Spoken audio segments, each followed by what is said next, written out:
The history of Counter-Strike explained. The entire history of Counter-Strike explained is the one. Bro, did this guy talk for 37 minutes? Oh my god, I'm not gonna be able to watch this. I'll try. I'll try. But I don't promise. I might quit halfway through.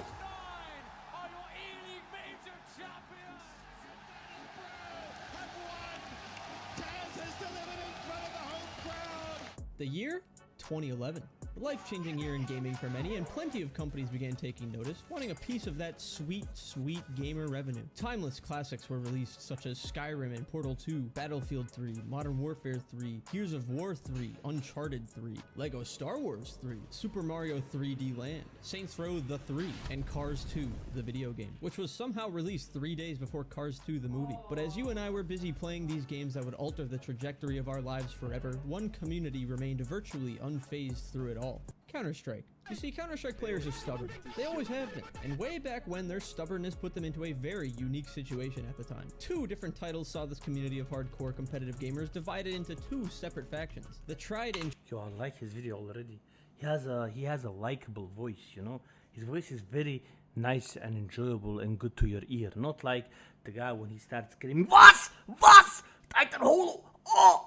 True original Counter-Strike 1.6 and the new and improved Counter-Strike Source. You could literally tell one of these former players today which one you like, and they'd still give you an incredibly structured rundown on why your preference was wrong. Despite these games being from the same franchise, there were clear distinctions between the two, aside from 1.6 looking like it could be played on an iPad mini. Depending on who you ask, they'd usually say that Source was buggy and unpolished, a silly game not designed for true competitive play, while 1.6 is outdated and clunky, and that those players need to get with the times.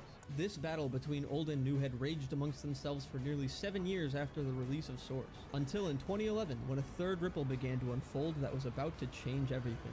Counter-Strike 3. Well, sort of. This one doesn't actually count, and we don't acknowledge this one, and this one is not technically Counter-Strike 2 because this one is CS2, but to understand how we got here, we need to go back to where it all started. Before there was a shitty sequel. Before there was Counter-Strike Condition Zero. We need to go back to the 90s, where a student attending college in Canada went by the name Gooseman. Gooseman began modding Quake in his first year of college when he met a man named Jess Cliff, and together they came up with this idea for a mod on the original Half-Life called Counter-Strike. Cliff would be most remembered for his role as the voice of the announcer and also getting catfished on an 18+ forum. When Gooseman was in the middle of his senior year, he spent 20 hours a week creating this mod and in 1999 released what would essentially be Counter-Strike Beta 1.0. At this point, Counter-Strike was only hostage rescue, which goes to show how good it was for people to actually be playing that game mode. However, when Counter-Strike Beta 4.0 saw the introduction of bomb defusal, the developers of Half-Life noticed how successful the game was becoming and began assisting with the game's development until deciding to buy the rights to Counter-Strike and hiring both Gooseman and Cliff in the process. And then on November 9th, 2000, Counter-Strike 1.0 was officially released for Windows. Also on this... Valve is stealing, bro. They steal your money. They steal games from good developers. They ruin CS2. Valve are a bunch of stealers.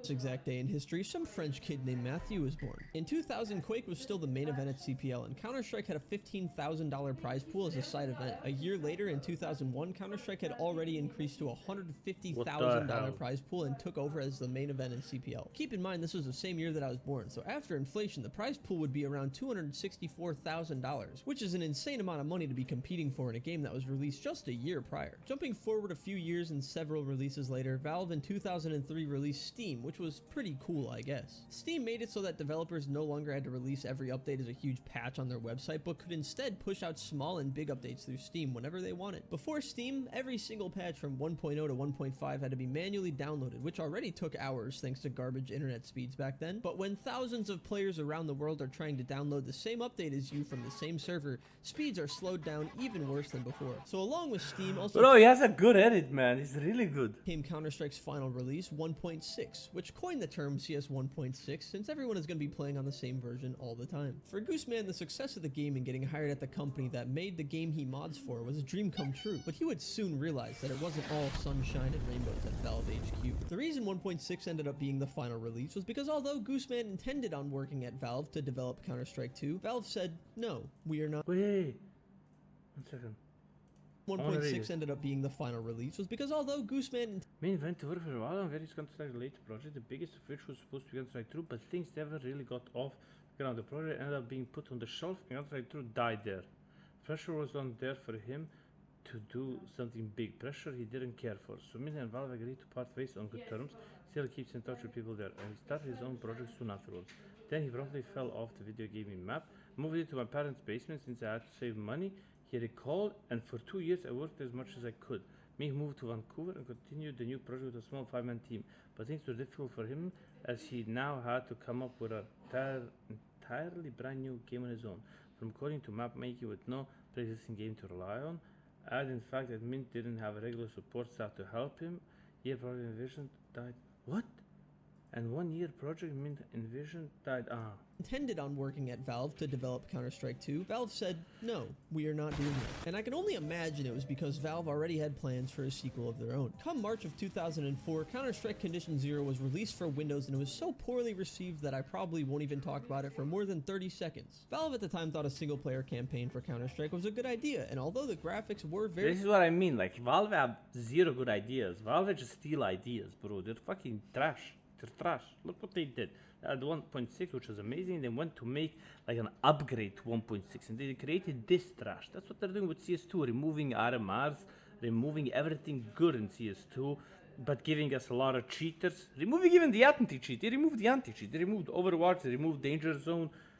All Valve know how to do is like buy something good and then break it, destroy it, ruin it. very slightly better. It was essentially just an alternate reality 1.6, so it flopped about as hard as my Lethal Company video did. Unfortunately for the fans of 1.6 though, Condition Zero wasn't the only thing that was going to let them down this year, because just a few months later Valve released Counter-Strike Source. Significantly better graphics in all aspects of the game. Players even had the ability to import pictures straight from— You see that this is what's happening now. Now CSGO is 1.6 and Source is CS2. And Source, like CS2, has better graphics, but everything else is shit. So CSGO is the better game. Their computer into the game, which turned out exactly how you'd expect it to. Models had ragdoll physics, and even the props had physics. He just hid— That's what CS2 has. You see what I mean? Valve ruined for us, guys. We need to, you know what we need to do? We need to start doing what Fix TF2 are doing. Spam everywhere, fix CS2, make bad reviews of CS2, like, you know, push for changes, fight the power. No, wait, we are, I don't know how it goes. We are the power, fight the power, I don't know, whatever, you know what I mean. Bomb under the barrel. He just rolled a barrel on top of the bomb. Source had the exact same ideas as 1.6. However, competitively, the game was just executed poorly. What the Wikipedia won't tell you about reception and competitive divide is that holy shit did nearly everyone hate it. There wasn't just some criticism. There was a much larger part of the community who refused to play it at all. 1.6 had better movement, spray mechanics, sounds, and physics. Not to mention most people who play 1.6 didn't have good enough computers to run Source, especially— You see, this is what's happening today, guys. You see, this is exactly what's happening today. CS2 has worse movement, worse shooting, worse performance. Only thing it has better is graphics, same like Source. And that's what Valve are doing again, because they don't know how to make a good game. They just break. And it doesn't have an anti-cheat. I don't know what else I wanted to say. Let me rethink what I wanted to say. 1 second. Not to mention most people who play 1.6 didn't have good enough computers to run Source, especially players in less fortunate countries. As an You see, especially players in less fortunate countries. We don't have money, guys. I don't have money to play CS2. I don't have money for a good PC, guys. You see what I mean? This is what Valve are doing to us, forcing us to play a worse game. And back then, people had balls to fight the system, you know, play CSGO. Now you can't do it. Now people are just like— Example of how out of touch Valve was at the time in 2000. They're still out of touch, bro. They have no idea. The only reason why CS2 is still alive is because skins and money and gambling and match fixing, bro. And betting. Like, all haram things, bro. 2006, Source tried to introduce a system called dynamic weapon pricing, which was supposed to change the price of weapons and equipment every week based on how frequently they were bought. For examples, SMGs like the MAC-10 would be $140, while weapons like the Deagle would cost up to $5,000. I don't know who came up with this abysmal idea, but I assume it was intended to take advantage of Steam's quick and easy update system, showing that weekly updates were possible. A couple of months later, Valve had to abandon this idea after players showed them why it was incredibly stupid. Bro, it's casually causing inflation. This kind of just proved that Valve did not know what the fuck they were doing. So Of course they don't know what they're doing. They still don't know what they're doing. all that being said, and 1.6 basically never getting updated again, let's talk about how successful esports was. These games are competitively driven after all, and I'm going to talk about money, because I need to do this so you understand how little Source was cared about by the players. 2005 was the first year that Source saw any tournaments whatsoever, and there was a total of $150,000 of all 12 tournaments held that year. I had a fucking, what's it called? I could ship my spasm. I tried to scratch my back and I had a spasm.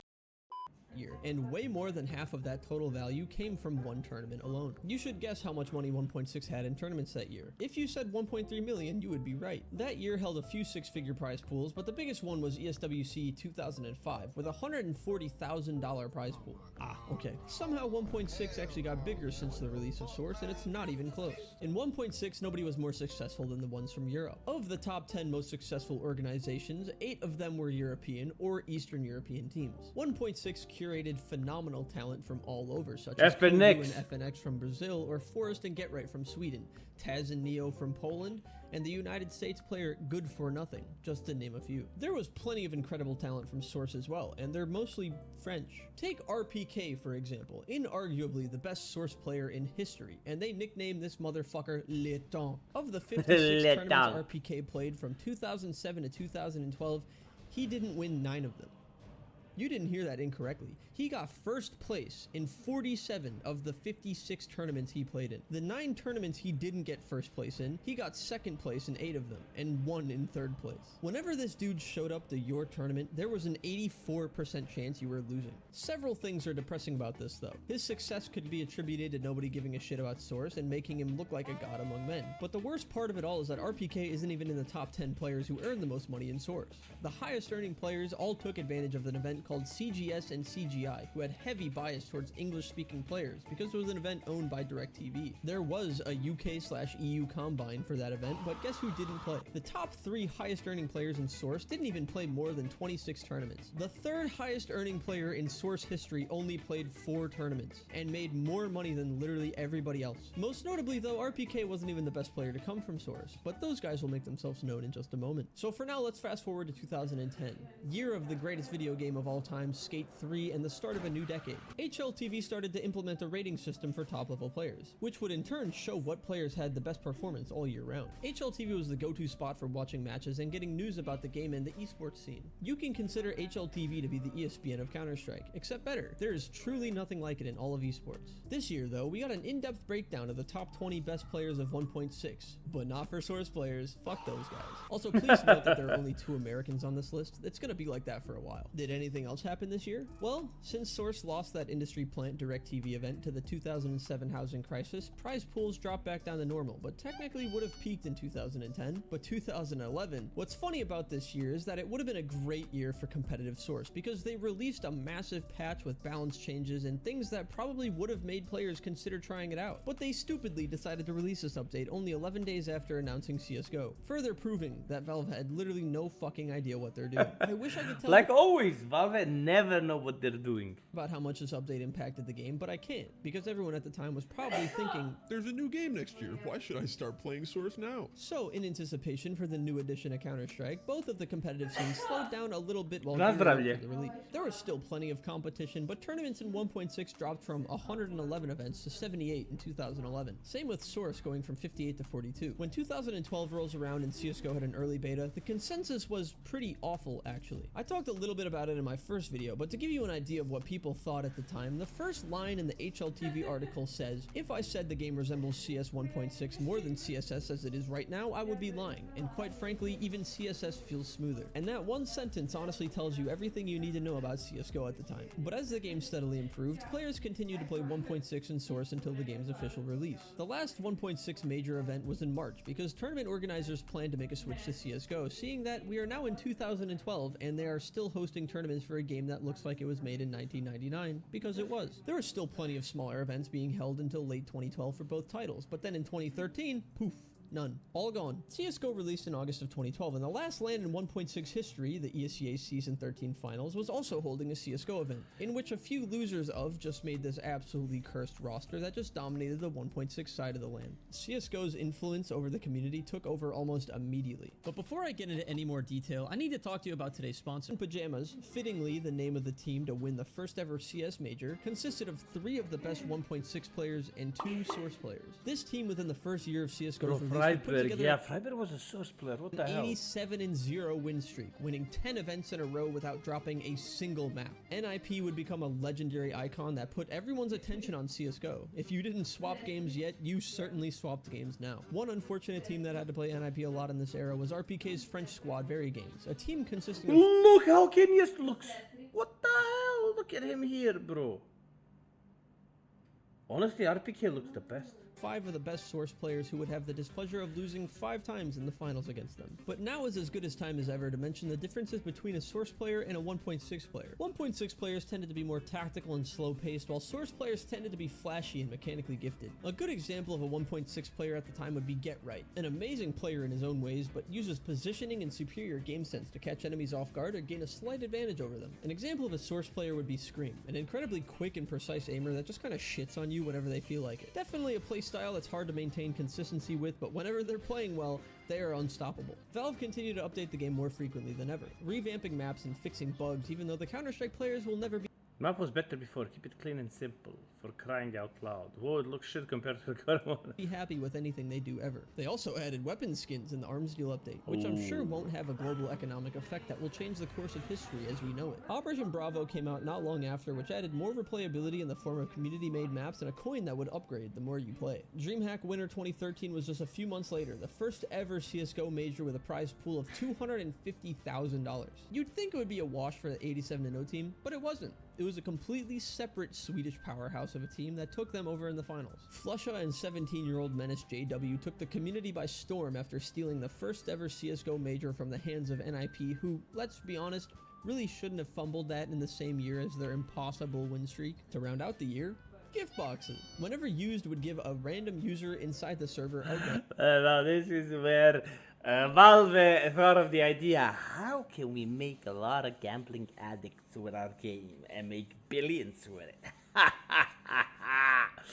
And that's how they did it. random skin. Or whenever you're watching a stream, you have the chance to be given a drop. Your name would Oh, pop I up remember in-game this as well, yeah. whenever you get one, and this obviously turned out exactly how you'd imagine Very bad on my type. it to. The names that usually kept popping up on screen were skin gambling websites, so they had to remove the HUD feature. The game was getting consistent updates. The best players of that year were a wonderful mix of 1.6 and source players. The world is healing. And then they had to ruin it all at the start of 2014 when they added the CZ. For $400, you can get a gun the size of a 5.7 with the firepower of an AK, and it terrorized the game for almost a full year until it got massively nerfed in December and was almost never seen again. There was No, in Valve add weapons, bro. He needs to talk about the revolver, bro. You can get a gun the size of a 5.7 with the firepower of an AK, and it terrorized the game for almost a full year until it got massively nerfed in December and was almost never seen again.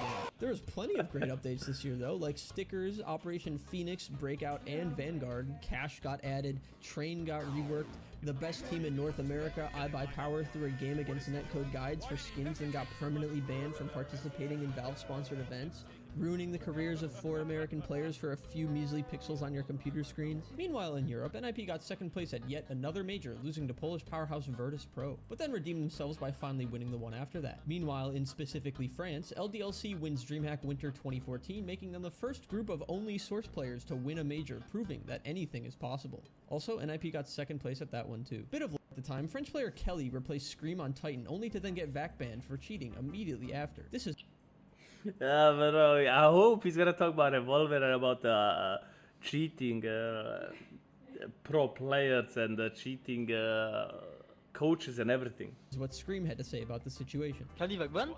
No. Seriously? No. Seriously? No. Seriously? No. I don't trust that. Seriously, Kelly Vagban? Are you fucking serious in my eyes? He has such a way with words.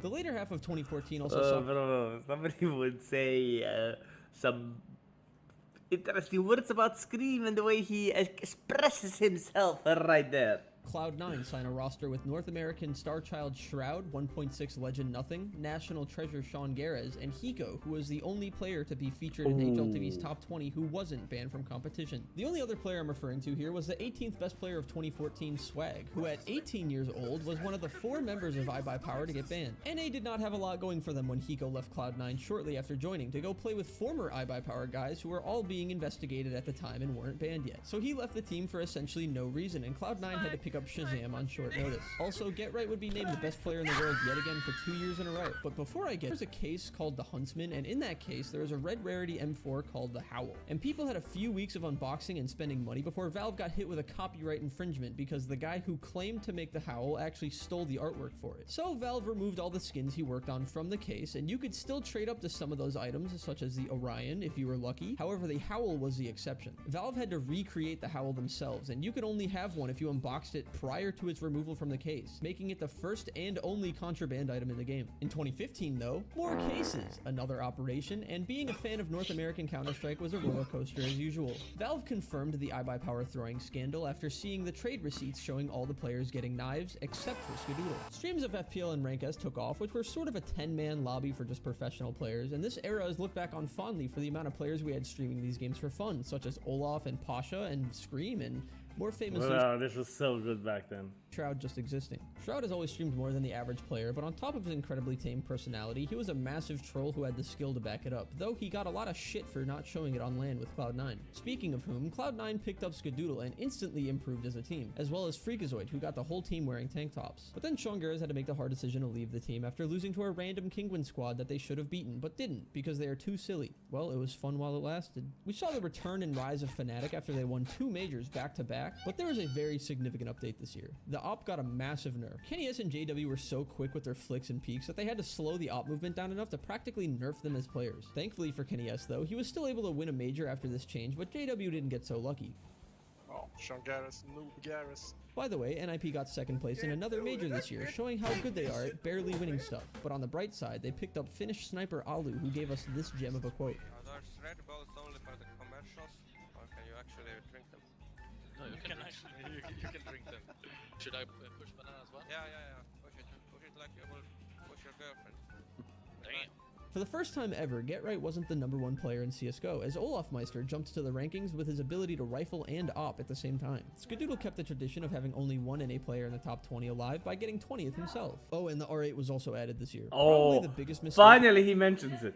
in CS history. This pistol was a replacement to the Deagle and would one-shot enemies to the body with a slight trigger delay. I have no idea why they added this to the game, and it still doesn't make any sense because the gun was nerfed and never changed, like they refused to make it viable. Shadow Dagger knives were also added, and people like to call them butt plugs. 2016, in my opinion, was one of my favorite years of CSGO. Operation Wildfire, Nuke and Inferno reworks, Gamma cases, which included a bunch of new textures for knives like Lore and Gamma Dopplers, gloves and graffiti, which is significantly less cooler than the original sprays we had in Source, but at least it's something. This year is massive for esports as well, as the majors went from being $250,000 to $1 million for each one, and the battles for these titles were incredible. This year we saw Team Liquid, who has always been sort of a #2 and a team behind Cloud9, finally rise to the occasion with the help of Ukrainian superstar Simple. Simple at this time was around 18 years old when joining Liquid and was given the chance after Hiko stood in for the Ukrainian team Flipside, somehow becoming close friends with each other. Simple was incredibly toxic, loud, and fucking amazing at Counter-Strike, which earned him an interesting reputation in NA where he now had to live to play with Liquid. His former teammate and best 1.6 player of 2011, Markelov, said, quote, "I feel really awesome that he left because of how awful he was to play with." Simple would often get into fights on stream while playing Rank S, most famously getting into an argument with Cloud9 Freakazoid, who made fun of Simple, telling him to get a tan, and then had to go to anger management for bullying a Ukrainian kid who could barely speak English. Bro, anger management and bullying. Why you bully me? You fucking bitch, why you bully me? Everyone asking. MLG Columbus 2016 was one of the greatest tournaments of all time. NIP was constantly scrambling to find a fifth that meshed well with them and were forced to play with their coach, Threat, after Pith had visa issues and couldn't travel. If they wanted to defend their major legend status, it meant having to make it to the playoffs with a guy who hasn't played professionally in over 4 years. But somehow they pulled it off, managing to beat Mouse in a best-of-3 before inevitably falling in the playoffs. But this tournament was where Simple let everybody know that he's going to be something great, single-handedly dragging Liquid to the semifinals before North America had to go and let us down yet again. Here he comes once again. The first base is a trend. He's going to hit the ground there as Cold. Oh! Ooh.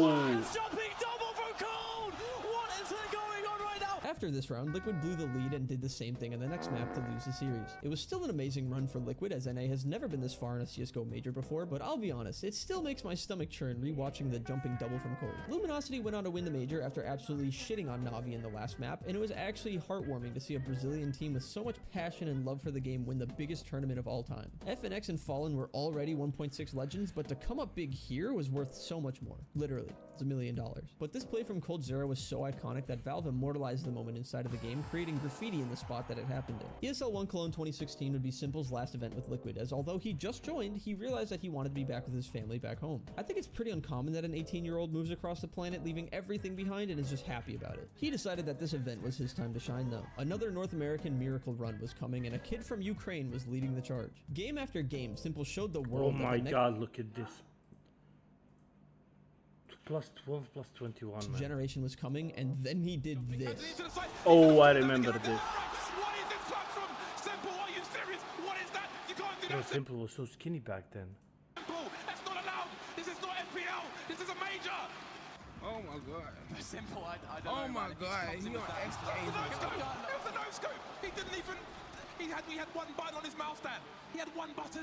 There was no zoom. Which was just really fucked up to do to a Fnatic that was already past their prime. By the time Liquid made it to the finals and got just a whiff of winning a major, it was already over because they were playing the same team that won the last major, and it wasn't even close. Simple was burnt out after carrying the entire tournament and put up a stinker at the end. He then went back to Ukraine, where he got offered a spot in one of the most ancient Counter-Strike organizations, Navi. They noticed how well he could perform under pressure and his ability to carry nearly anyone on his own, which he will unfortunately be doing a lot, even though he replaced ZywOo, one of the oldest active players at the time, with a career rating of 0.92. But Simple's short stint with Liquid is remembered by practically everyone. The Brazilians were just in too good of a form to be slowed down at the time. SK and Coldzera made history and NA fumbled yet again. Funnily enough though, Cloud9 actually won their first big tournament this year, and it was in Sao Paulo, Brazil, beating SK in the finals. If only Sean Garras was there with them. Speaking of which, let's see what Sean is up to. Let's do fast mid. We'll take out their mid guy, and we'll just go into a mid B split quick, okay? You just boost me over and I'll kill this guy. Plan on going. No, just do fucking fast mid, Ronnie. Holy fuck. I don't have a smoke. Then fucking buy one, dude. What? I called the shot before fucking freeze time. 2017, Counter-Strike saw a transition into a new era, and if you thought That's some toxic 2016 saw a bunch of new names take center stage, wait until you see it now. For updates, we had Operation Hydra, a Dust 2 rework, and a lot of skins, but that's honestly it. Canals, I guess? Cases? HLTV updated their rating system to make more sense, if that's worth anything. Anyway, SK only got top 3 in a major this year, but they still went on an absolute tear, winning 8 tournaments and reigning as the best in the world. 2017 was a year of upsets, and I'm not just talking about being upset about nothing and Shroud being replaced on Cloud9. The most beloved team in history, with only 1 trophy in like 3 years to show for it. The year started with E-League Atlanta, where Astralis started to take off with the help of 18-year-old Kiarbi, meeting Virtus.pro in the finals, who still had their core of players from 1.6. VP put up a good fight for a bunch of old heads, but the kids are starting to take over, it seems. This looked like it was going to be an insane year with how SK was performing, and FaZe building a super team after acquiring Miko and then winning a tournament 2 months later. Despite winning the major, Astralis was eliminated by FaZe in 3 tournaments this year. But this was also a big year for the infamous iBuyPower guys, because ESL decided that 2 years was long enough and gave them an unban. This didn't mean that they could play in majors, but it was sort of a last hurrah for the guys. Cloud9 even allowing Swag to sub in for the greatest event of all time, CS Summit. A chill tournament held in just a big ass house. Oh, I remember this. I This is remember OP. one time we were playing against Virtus.pro, Nuke, and it was 15-5 to VP. We were playing as D, VP ICT, and Fallen said, guys, if you think we are good, let's prove it now. 15-5. Did we come back? Of course not. The second major was an underdog story between Gambit and Immortals, a completely different Brazilian team, proving that this region is just unbelievably talented at Counter-Strike for whatever reason. Gambit stole this major all in thanks to ZywOo, who was probably fueled by the fact that Simple replaced him. I just say, all of Meister, I love you. And second, God help me, and I won major. Simple, by the way, had a relatively bad year as What the f? That's crazy. What the f? Na'Vi tried to find out how the hell they could keep two oppers like Guardian and Simple at the same time. After the major, realizing they couldn't, then replacing Guardian with the same Zeus who left the team and immediately won a major, like your ex-girlfriend cheating on you and then coming back to try and get married. This obviously didn't work and Simple suffered for it. And the old guard of Counter-Strike has officially taken their final stand, with NIP having their last big tournament win in Oakland with a close 3-2 victory over FaZe. We never see these legends win anything huge ever again. So let's go to the first month of 2018 where, holy shit, Cloud9 just won a major. Cloud9 sets the push up. Oh, it's happened! They made it work! Cloud9 are your E-League major champions! I thought this team was dead in the water, but I guess Shroud and Nothing really were the problem. After an absolutely insane underdog run at E-League Boston, playing in front of a home crowd, Tarek and Rush were the best two things that could have ever happened to this team. Winning what could only be described as an impossible comeback against what was considered to be the scariest team in the history of Counter-Strike. C9 were down 0-2 in the group stage, then won 3 series in a row, played G2 in their prime, SK, who had 3 guys in the top 6 players of last year, and then FaZe. No team has ever had more firepower than FaZe, with Nico, Guardian, and Olafmeister, 3 players who are considered to be the top 3 in the world at some point. Yet somehow, out of pure adrenaline and hamburgers, NACS won their first ever and only major championship. Also this year, Bully Hunters, a website where you could call good players to join your game and then shit on the guys being mean to you. Oh my god, this worked so good, Bully Hunters. You remember this? I think they should bring this back. Oh god, and Danger Zone. Yeah, CSGO Battle Royale was a thing at some point. This was a big deal when it came out, but it got neglected and only a few people cared after a while, even though it was pretty cool to see what people could do with it. After Cloud9's Miracle run, they fell apart, quite literally only playing good in just that major out of the entire year. Skadoodle retired, and then they lost Stewie and Tarek, who went to MIBR to play with the Brazilian SK lineup. And then Cloud9 picked up Flusha from Fnatic and Kiyoshima, who was in that old LDLC lineup and the Envious lineup that both won majors. Yeah, this shit is cursed. Speaking of European CS, Astralis won the second major in 2018 and Simple went on a redemption arc, coming in at second in the major and winning a few massive tournaments that year, absolutely dominating the competition by himself and not even making it close.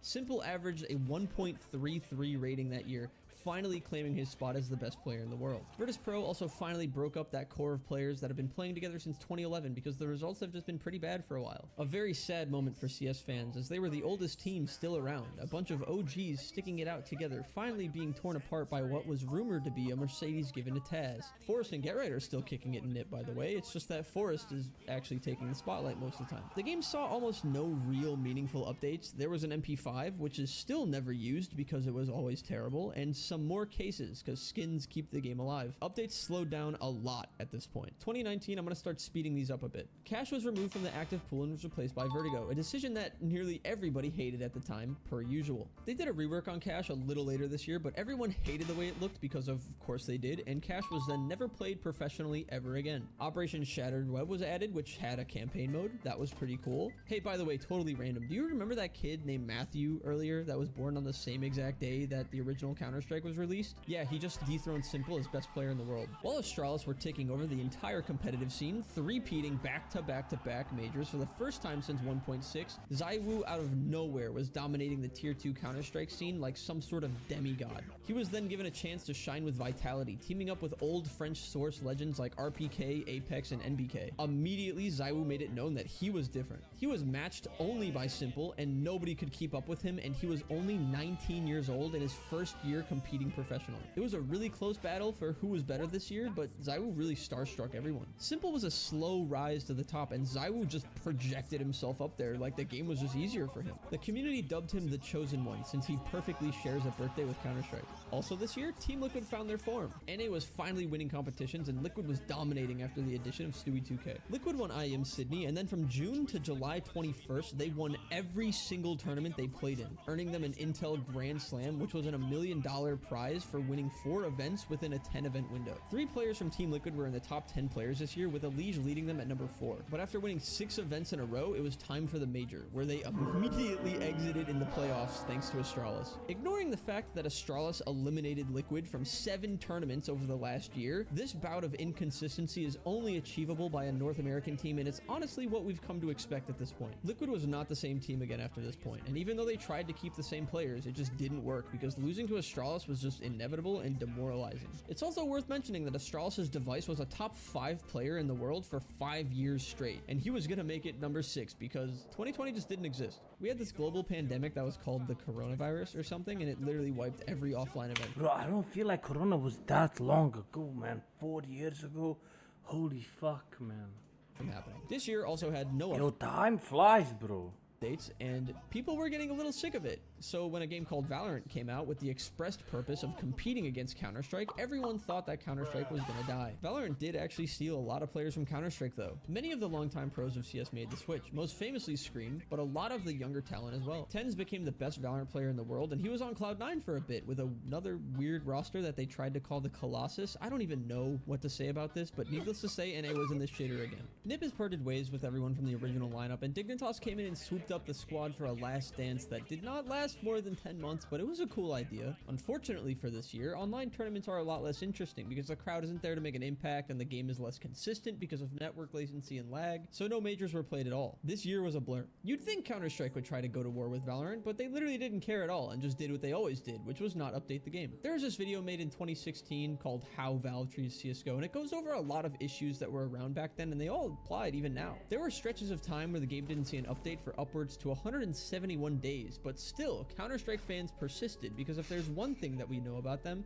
it's that they're stubborn. 2021 didn't change that fact. In fact, it got worse. The biggest thing they added was unranked matchmaking, so you can play 5v5 without playing competitive. Can you believe that it's been 9 years since the game's release and there was no way to play the only game mode that mattered without queuing competitive? Well, you have to believe it because that's what happened. They added a Battlefield 2042 sticker collab, a game I completely forgot existed until I was writing this script and saw that update. Operation Riptide also came out later in the year, but I can't remember anything about it aside from Insertion 2. On the bright side though, Esports still exists. What the fuck is Insertion 2? I didn't play any of that.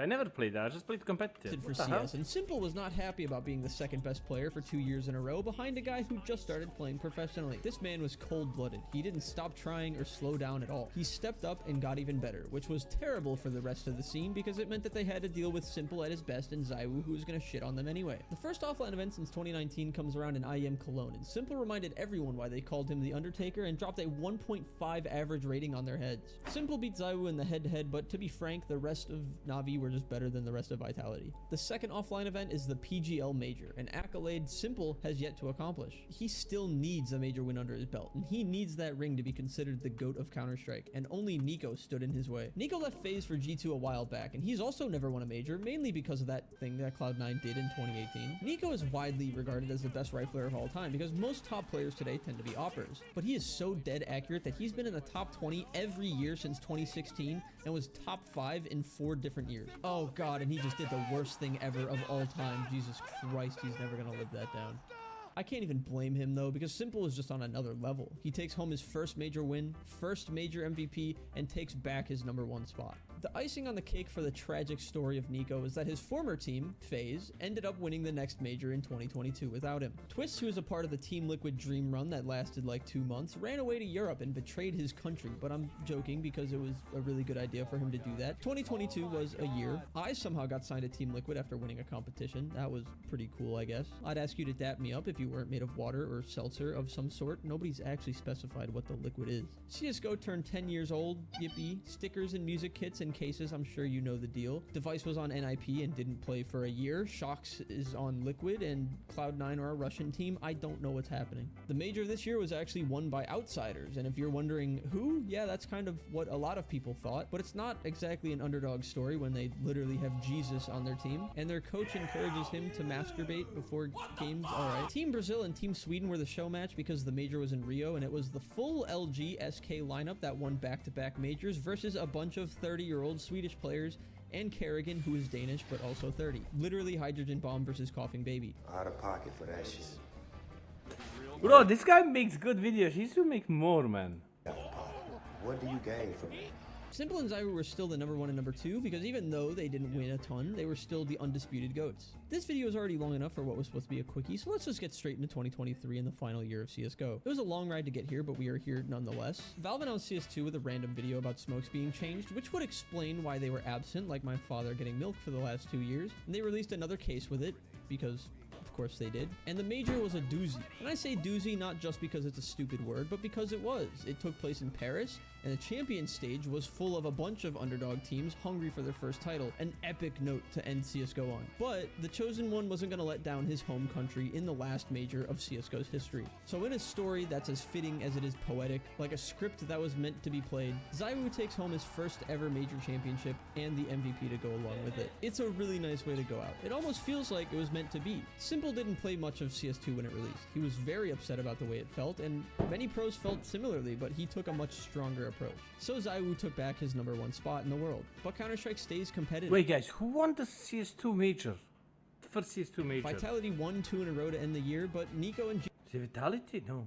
G2 won a few trophies as well. FaZe won a Grand Slam and then proceeded to win 3 big tournaments in a row. Twists becoming the only player in CS history to win multiple Grand Slams. 2024, there's this kid named Donk who is currently terrorizing the whole scene right now, and people are accusing him of cheating even on LAN. He is like only 17 years old, and you know what? He's starting to look like another ZywOo out there. Hey guys, Post-Edit K here. Sorry if the audio sounds a little different. I'm recording this after I finished editing everything. I just wanted to give a couple quick notes before signing off. So Simple joined Falcons temporarily, debuting his return to Counter-Strike. He played his first match in 3 months, and it definitely wasn't his greatest performance. The first ever CS2 major, PGL Copenhagen, is a little over a week away, and it'll be the first time that Dupree won't be playing in a major after having Navi won 5 of them, more than anybody else in history. Donk is continuing his generational stretch of individual dominance, and ZywOo is still ZywOo. Obviously in this video I missed a lot of interesting things, players, events, probably a few updates, and maybe even got a couple of things wrong as well. If you noticed something that I didn't, call me out on it in the comments below, or just give your suggestions and I'll make future videos covering everything important that I missed. This guy